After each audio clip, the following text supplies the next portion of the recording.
For today's project, you're going to need chain nose pliers, round nose pliers, soft wire cutters, 24 gauge practice wire like this copper wire that I have here, and a variety of beads that are top drilled or through drilled.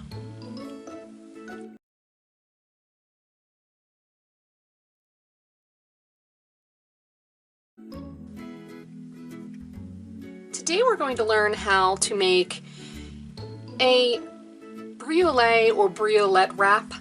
Now, traditionally, the term briolette or briolette, depending on who spelled it and who you ask, refers more to, say, a pear-shaped bead that has a top drill on it, like this one, that is very close to the top.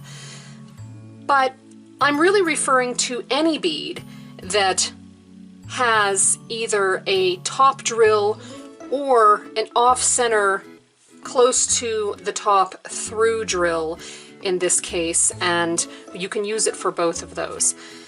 I suggest 24 gauge wire because it is softer, more easily malleable, and I suggest something like copper because, well, you might go through a lot of it while you're practicing this particular wrap, and you really don't want to waste your sterling or your gold fill on something like that. Now I have a variety of different ones. The biggest problem with this style of wrapping with beads that actually have this sort of a point at the top is that you run the risk of cracking off the tip, which is, you know, it happens. We've all done it. I still do it.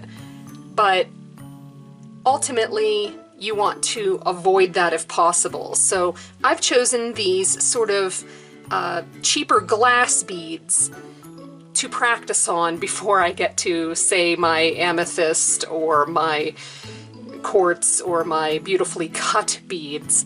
So I'm going to start with my lemon because it has a sort of wider drill at the top, and it doesn't come to quite such a point. So if you can find a bead like that to practice on, then I would highly recommend it.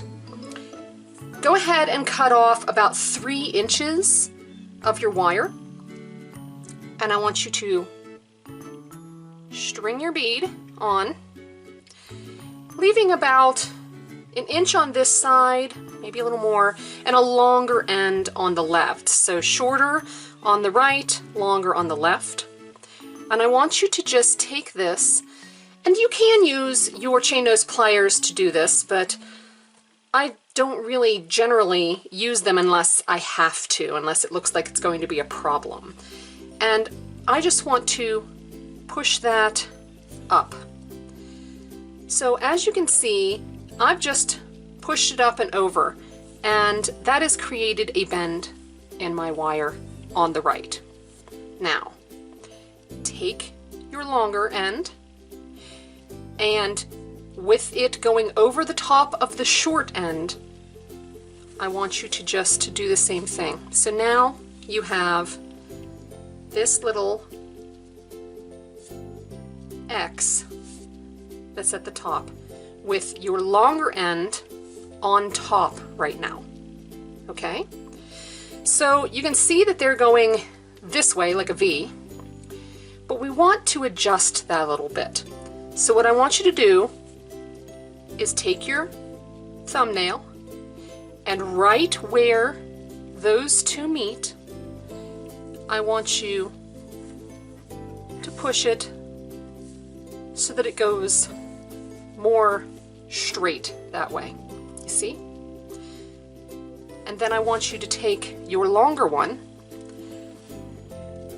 and right there at the apex,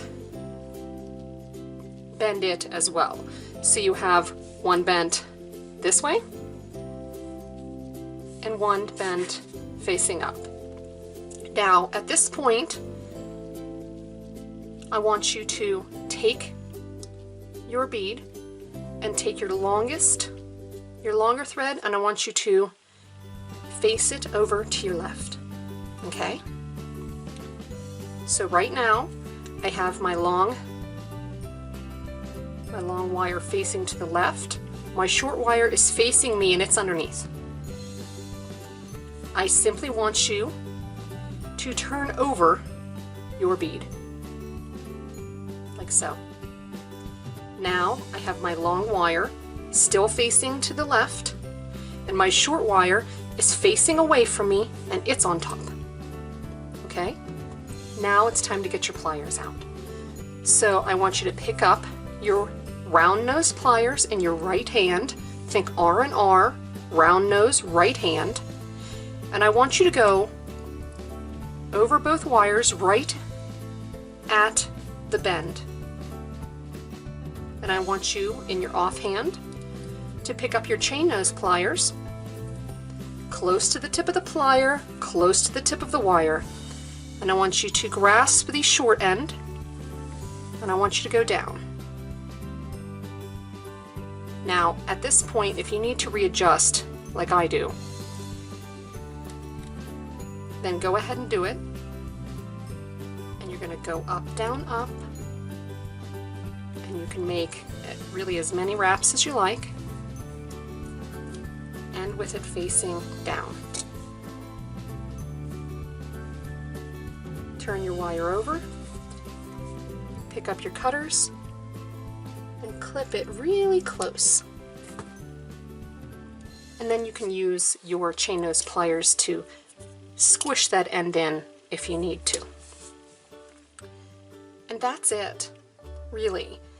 At this point in time, you can do a wrapped wire loop on the top that wraps down to your Briolette wrap, or you can add a bead and then do that, keeping in mind where you want, which way essentially you want your loop to go, whether you want your hanging loop to go this way or this way.